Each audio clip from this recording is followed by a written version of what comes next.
Selamat pagi teman-teman. Perkenalkan nama saya Maria Oktaviancius.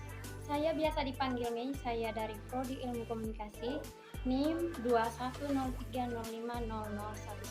Pada video ini, saya akan menjelaskan tentang beberapa nilai-nilai anti korupsi. Sebelum kita masuk di nilai-nilai anti korupsi, apa sih yang dimaksud dengan korupsi? Lalu, apa sih pentingnya bagi kita mempelajari tentang pendidikan anti korupsi? Jadi, korupsi adalah tindakan setiap orang yang melakukan perbuatan untuk melawan hukum, baik untuk memperkaya diri sendiri maupun orang lain. Korupsi juga adalah suatu tindakan yang dapat merugikan negara atau perekonomian negara. Namun, pada video kali ini, kita akan mendefinisikan suatu tindakan korupsi ke contoh-contoh yang lebih sederhana lagi. Jadi, jika yang kita tahu selama ini adalah korupsi hanya dilakukan oleh para pejabat-pejabat yang memakan uang negara atau memakan uang rakyat. Namun di video ini kita akan mendefinisikan suatu tindakan korupsi yang diambil dari contoh yang sederhana, contohnya dari kehidupan kita dari setiap harinya. Oke, kita lanjut aja. Jika kita sudah menjelaskan tentang apa itu korupsi, sekarang kita akan menjelaskan apa sih itu pendidikan anti korupsi. Pendidikan anti korupsi adalah suatu tindakan untuk mengurangi korupsi berupa mendorong generasi mendatang untuk mengembangkan sikap menolak secara tegas terhadap sikap bentuk korupsi. Jadi teman-teman, pendidikan anti korupsi ini bisa dikatakan sebagai pencegahan bagi generasi kita ke dalam suatu permasalahan yang dinamakan dengan korupsi. Lalu kenapa kita perlu mencegah dan mendorong generasi kita supaya tidak terjerumus ke dalam suatu masalah yang dinamakan dengan korupsi? Nah, teman-teman, kita perlu ketahui dan harus kita ketahui bahwa ketika suatu saat nanti kita sudah menyelesaikan gelar pendidikan kita, bukan tidak mungkin kita akan turun ke dunia kerja dan melanjutkan dengan mencari uang. Entah kita bekerja di suatu perusahaan, entah kita bekerja sebagai pendidik. Namun, pada dasarnya, sekarang adalah saat yang tepat bagi kita untuk mempelajari tentang pendidikan anti korupsi. Lalu, jika teman-teman semua bertanya, mengapa harus ada pendidikan anti korupsi? Pendidikan korupsi lebih menekankan pada pembangunan karakter anti korupsi pada diri individu, dan tujuannya adalah membangun budaya anti korupsi di kalangan mahasiswa dengan memberikan pengetahuan tentang korupsi dan pemberantasannya serta memahami nilai-nilai dari anti korupsi. Itu tadi penjelasan singkat mengenai pendidikan anti korupsi. Sekarang kita akan masuk ke nilai-nilai anti korupsi. Di sini nanti saya akan menjelaskan 2 dari ke-9 nilai anti korupsi. Yang pertama nilai kejujuran dan yang kedua nilai keberanian. Yang pertama kita akan jelaskan dulu apa itu nilai kejujuran. Jadi, nilai kejujuran adalah sikap dan perilaku untuk bertindak apa adanya. Kejujuran itu dia tidak berbohong, tidak dibuat-buat, tidak ditambah-tambah dan tidak dikurangi-kurangi. Pada dasarnya, nilai kejujuran itu dia tidak menyembunyikan suatu kejujuran di dalamnya. Sementara jika teman-teman ingin bertanya, mengapa kita perlu menerapkan suatu nilai kejujuran dalam diri kita, serta dalam pendidikan anti korupsi? Ini dikarenakan karena tanpa menerapkan nilai kejujuran, seseorang tidak akan dipercaya dalam berbagai banyak hal, serta dalam kehidupan sosial. Kejujuran sangat erat kaitannya dengan hati nurani, dan kejujuran bisa dikatakan suatu tindakan yang hebat. Mengapa dikatakan suatu tindakan yang hebat? Karena dengan menerapkan nilai kejujuran dalam diri kita menjadi lebih mudah untuk mengakui segala hal, entah itu kebohongan atau bukan. Intinya, kita bisa mengakui tentang suatu kesalahan pada diri kita. Bayangkan saja kita sebagai makhluk sosial yang kecil kemungkinannya dapat mengakui kesalahan, entah kesalahan itu besar. Kita sangat susah untuk mengakui suatu kesalahan. Nah, maka dari itu, pendidikan anti korupsi dengan menerapkan nilai kejujuran itu sangat membantu kita sebagai makhluk sosial yang hidup dalam suatu kelompok.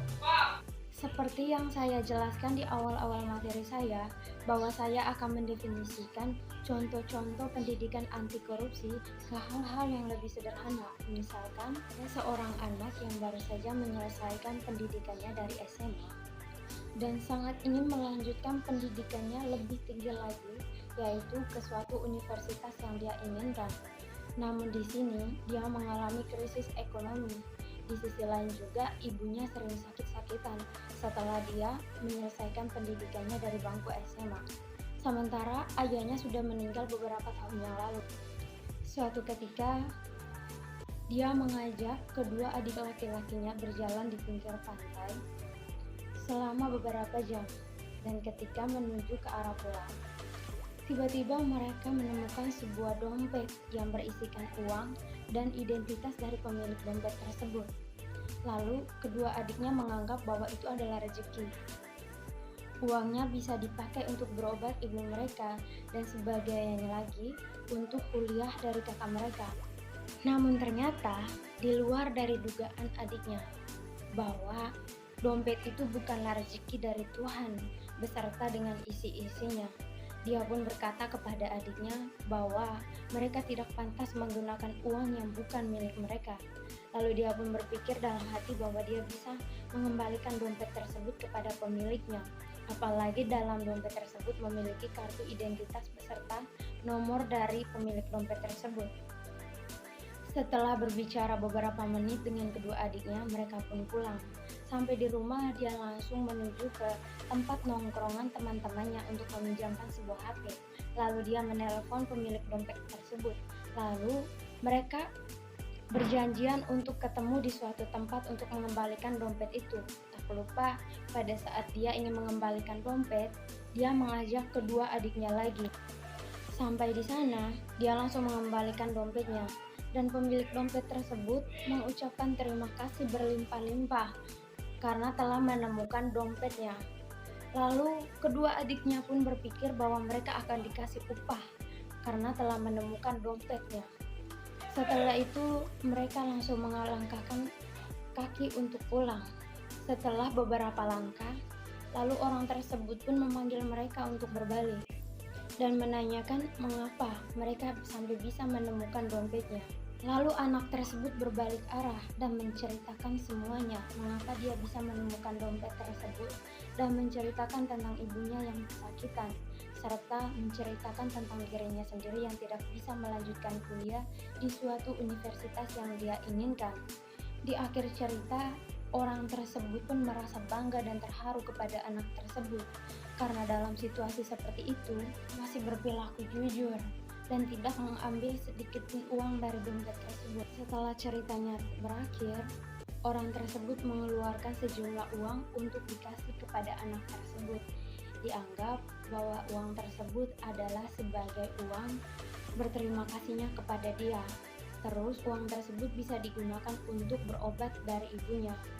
Dan dia menawarkan kepada anak tersebut untuk bekerja di perusahaannya dan bisa bekerja sambil kuliah. Teman-teman, itu tadi sebagai cerita dari contoh-contoh nilai kejujuran, di mana dalam cerita tersebut anak tersebut jujur dalam mengembalikan dompet, jujur dalam bercerita tentang menemukan dompetnya, tentang ibunya, dan tentang dirinya sendiri yang tidak dibuat-buat, tidak berbohong, tidak ditambah-tambah, dan tidak dikurang-kurangi. Jadi itu adalah contoh yang sederhana yang saya terapkan di dalam nilai kejujuran. Semoga saja teman-teman bisa paham dan bisa mengerti. Lalu yang kedua adalah nilai tentang keberanian. Keberanian dapat terwujud dalam berani mengatakan dan berani membela kebenaran, berani mengakui kesalahan dan berani membela kebenaran, berani bertanggung jawab dan sebagainya. Keberanian sangat dibutuhkan untuk mencapai suatu kesuksesan, dan keberanian akan semakin matang jika diiringi dengan keyakinan, serta keyakinan akan semakin kuat jika pengetahuan juga kuat. Pendidikan anti korupsi ini kita juga perlu menerapkan nilai keberanian. Nilai keberanian ini juga bertujuan untuk mencapai suatu keadilan. Hanya di sini yaitu untuk tercapainya suatu kehidupan yang harmonis agar tidak terjadinya perpecah belahan antara kita sebagai makhluk sosial. Dalam nilai keadilan ini juga kita tidak hanya mengakui kebenaran, tetapi kita juga harus berani untuk mengakui kesalahan kita. Hidup di dalam suatu lingkungan sosial dengan menerapkan nilai keberanian serta nilai kejujuran, maka kehidupan kita akan terasa jauh lebih bagus dan hubungan kita dengan orang lain juga terasa harmonis karena tidak terjadinya perbedaan pendapat yang dapat memecah belahkan karena menerapkan nilai kejujuran dan keberanian. Yang terakhir itu saja video dari saya. Sekian dan terima kasih. Semoga bermanfaat.